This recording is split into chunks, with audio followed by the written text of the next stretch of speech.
Hello friends. आज की इस वीडियो में मैं क्लास 10वीं के फिजिक्स के मोस्ट इम्पॉर्टेंट क्वेश्चन के बारे में बात करने वाला हूं, जो आप लोगों की आगामी परीक्षा होने वाली है 2023 में। उसमें इसके अधिकतर क्वेश्चन आपको देखने को मिलेंगे। तो बिना स्किप किए हुए इस वीडियो को अंत तक देखिए और इसका लाभ उठाइए और अपने आगामी परीक्षा के लिए अपनी तैयारी को और भी मजबूत कीजिए। तो आइए आज के इस वीडियो के पहले प्रश्न को देखते हैं और बहुत ही अच्छे ढंग से मैं आपको समझाने का प्रयास करूंगा। आप लोग इस वीडियो को अंत तक देखें। तो आइए पहला प्रश्न को देखते हैं। पहला प्रश्न, कांच की आयताकार सिल्ली में अपवर्तन के दो किरणों का नामांकित चित्र बनाना है। यह एक चित्र आरेख पे आधारित प्रश्न है। इस क्वेश्चन को आप लोग देखते ही वेरी वेरी इंपॉर्टेंट लिख लीजिए। यह क्वेश्चन बहुत ही इंपॉर्टेंट है मैट्रिक के एग्जाम के लिए। तो इस क्वेश्चन में हम लोग को एक प्रिज्म पे आधारित किरण आरेख को खींचना है जो अपवर्तन के नियमों को लागू करता है, पालन करता है। यह क्वेश्चन बहुत ही महत्वपूर्ण है। इस क्वेश्चन की प्रैक्टिस बार बार करें और लगभग यह आप लोग के इस एग्ज़ाम में आने वाला एक बहुत ही इम्पोर्टेंट प्रश्न है। तो इसको ध्यान से देखें, इसका स्क्रीनशॉट ले सकते हैं आप और इसको बार बार बनाने की प्रयास करें। तो आज का दूसरा सवाल देखते हैं। पानी में रखा हुआ सिक्का कुछ ऊपर उठा हुआ प्रतीत होता है, क्यों? पानी में जो सिक्का रखा है वह ऊपर उठा हुआ प्रतीत होता है, क्यों? मैं आपको सबसे पहले बता देना चाहूँगा, जो यहाँ अपवर्तन का नियम लागू होता है। पानी में रखा हुआ सिक्का कुछ ऊपर उठा प्रतीत होता है क्योंकि यहाँ पर प्रकाश के अपवर्तन का नियम लागू होता है। किसी भी बर्तन के पानी में रखा हुआ सिक्का आँखों को देखने से ऊपर उठा हुआ प्रतीत होता है, जिसके कारण कोई भी सिक्का हमारे आँख से देखने पर उठा हुआ प्रतीत होता है। वैसे प्रकाश के अपवर्तन का नियम कहता है, जब कोई प्रकाश की किरण सघन माध्यम से विरल माध्यम में जाती है तो वह अपने पूर्व पथ से विचलित हो जाती है, जिसके कारण यहाँ भी वो रखा हुआ सिक्का जो है पानी के अंदर वह हमको उठा हुआ प्रतीत होता है। आइए तीसरे क्वेश्चन के बारे में बात करते हैं, प्रकाश के अपवर्तन के नियम के बारे में। इससे पहले हम लोग पढ़े थे प्रकाश के अपवर्तन के नियम के बारे में, यहाँ भी अब अपवर्तन के नियम ही पढ़ना है। यह क्वेश्चन भी बहुत ही इम्पोर्टेंट क्वेश्चन है। इस क्वेश्चन के बाद आगे भी लिख लीजिए, वेरी वेरी इम्पोर्टेंट। यह प्रश्न में पहला क्वेश्चन है, पूछता प्रकाश के अपवर्तन के नियम को लिखें। तो सबसे पहले हम लोग अपनी कॉपी में लिखेंगे, प्रकाश के अपवर्तन के दो नियम निम्नलिखित हैं। पहला नियम बताएंगे, आपतित किरण, आपतन बिंदु और अभिलंब और अपवर्तित। क्या क्या? आपतित किरण, आपतन बिंदु पर अभिलंब और अपवर्तित किरण तीनों ही एक समतल में होते हैं। आप लोग ऐसे भी लिख सकते हैं, आपतित किरण, आपतन बिंदु और आपतित किरण, अपवर्तित किरण और आपतन बिंदु पर डाला गया अभिलंब तीनों ही एक समतल में होते हैं। फिर से, आपतित किरण, अपवर्तित किरण और आपतन बिंदु पर डाला गया अभिलंब तीनों ही एक समतल में होते हैं। ऐसे भी आप लोग इसको याद कर सकते हैं। इसका दूसरा नियम जो है वो कहता है, किन्हीं दो माध्यमों और प्रकाश के किसी विशेष वर्ण के लिए आपतन कोण की ज्या और अपवर्तन कोण की ज्या का अनुपात एक नियतांक होता है, जिसे हम लोग स्नेल का नियम भी कहते हैं। इसी से क्वेश्चन आता है, स्नेल का नियम क्या है?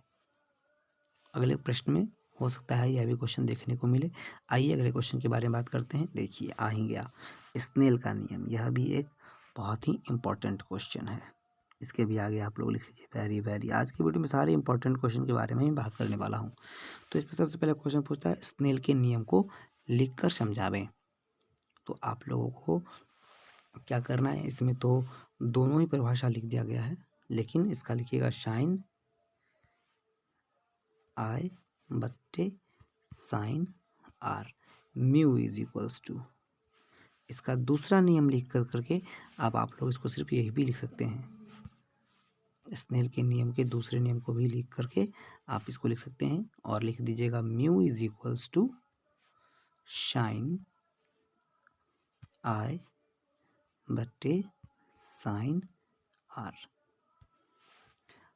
किन्हीं दो माध्यमों और प्रकाश के किसी विशेष रंग के लिए आपतन कोण की ज्या और अपवर्तन कोण की ज्या का एक नियतांक होता है। यह लिख करके आप स्नेल के नियम को लिख सकते हैं। अगले प्रश्न की ओर बात करें तो अगला प्रश्न ये भी बहुत इंपॉर्टेंट क्वेश्चन है और हर एक परीक्षा में लगभग 10वीं की प्रत्येक साल की परीक्षा में यह क्वेश्चन देखने को मिलता है। क्वेश्चन है, हीरे का अपवर्तनांक 2.42 होता है, इस कथन का क्या अभिप्राय है।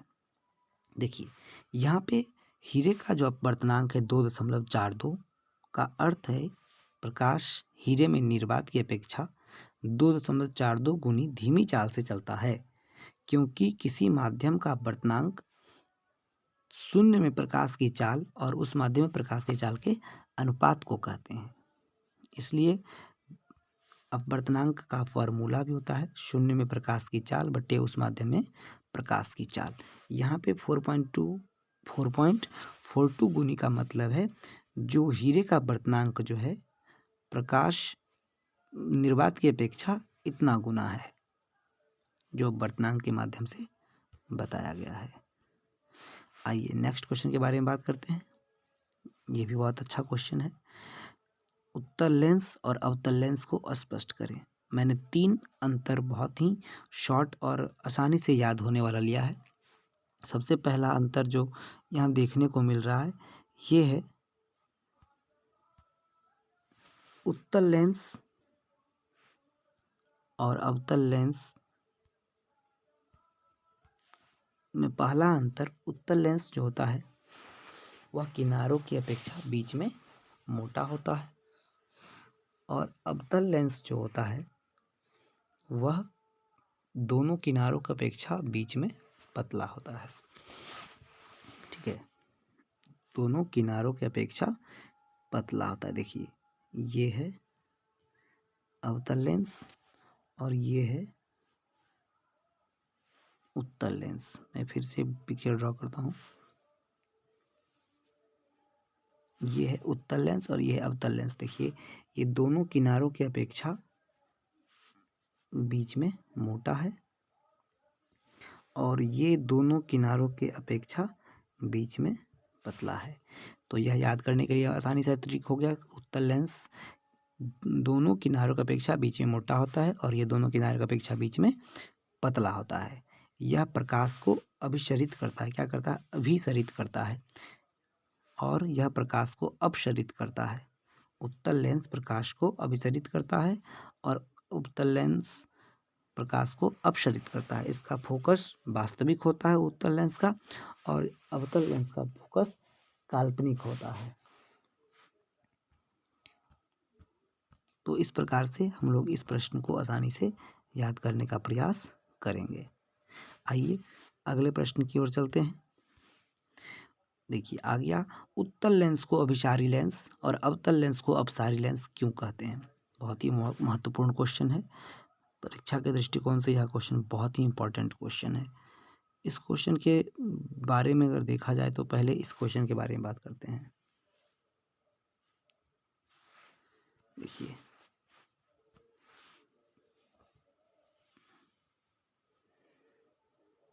उत्तल लेंस को अभिसारी लेंस क्यों कहते हैं। इस प्रश्न पे हम लोग देखेंगे, कहता है उत्तल लेंस पे जब प्रकाश की समांतर किरणें आपतित होती है तो लेंस से अपवर्तन के बाद ये समांतर किरणें एक बिंदु पर मिलती है। इससे स्पष्ट होता है कि उत्तल लेंस समांतर किरणें को अभिसरित करती है। देखिए इसको अभिसरित को कैसे याद करना है। आपने महाभारत देखा होगा और उसमें अभिमन्यु का एक रोल था। तो अभिमन्यु जो था उसको सभी लोग, जितने सारे महारथी थे वो सभी एक बिंदु पे आकर के मिले और कर्ण, दुर्योधन, अश्वत्थामा, इन सभी योद्धाओं ने, उनको महायोद्धा कहना गलत है, ये सभी मतलब लोगों ने मिलकर के अभिमन्यु को आकर के एक बिंदु पे आकर के मार दिया। तो एक बिंदु अभी से अभिसारी, तो उत्तर लेंस को अभिसारी लेंस कहते हैं। इसके लिए यह ट्रिक याद करिएगा, अभिमन्यु से अभिसारी जो कि उत्तर लेंस है, जो एक बिंदु पे आकर मिलता है। इस प्रकार से इस ट्रिक से अपने से आसानी से याद करिएगा। तो फिर से मैं बता दूं, जब प्रकाश की समांतर किरणें आपतित होती है तो अपवर्तन के बाद यह एक बिंदु पे आकर के मिलती है, जिसकी वजह से इसको हम लोग कहते हैं आपतित किरण। जब मिलती है तो इसको हम लोग अभिसारी लेंस कहते हैं। आपने इस फोकस में फिगर में देख रहा है सारा प्रश्न, सारा समांतर किरण जो है एक बिंदु पे आकर के मिल रहा है। आप लोग देख रहे हैं, ध्यान से देखिए इस फिगर को। अगले क्वेश्चन के बारे में बात करें तो इसी का जो दूसरा पार्ट था, उसको अभिसारी लेंस क्यों, अपसारी लेंस क्यों कहते हैं, क्योंकि ये सारा प्रकाश को बिखेर करके हर एक बिंदु तक ले जाता है, इसलिए इसको हम लोग अपसारी लेंस कहते हैं। प्रकाश को बिखेरने का काम करता है, एक बिंदु से लेकर के दूसरे बिंदु ले जाता है। कहता है जब प्रकाश की किरणें किसी अवतल लेंस पे पड़ती है तो लेंस के अपवर्तन के बाद ये समांतर किरणें आपस में फैल जाती है।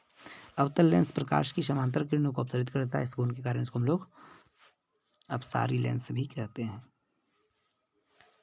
तो दोस्तों, आज के वीडियो में हम लोग इतना ही प्रश्न के बारे में बात करते हैं। और अगर आपको यह वीडियो बहुत अच्छा लगा हो तो अपना लाइक, कमेंट और चैनल को सब्सक्राइब करेंगे। धन्यवाद।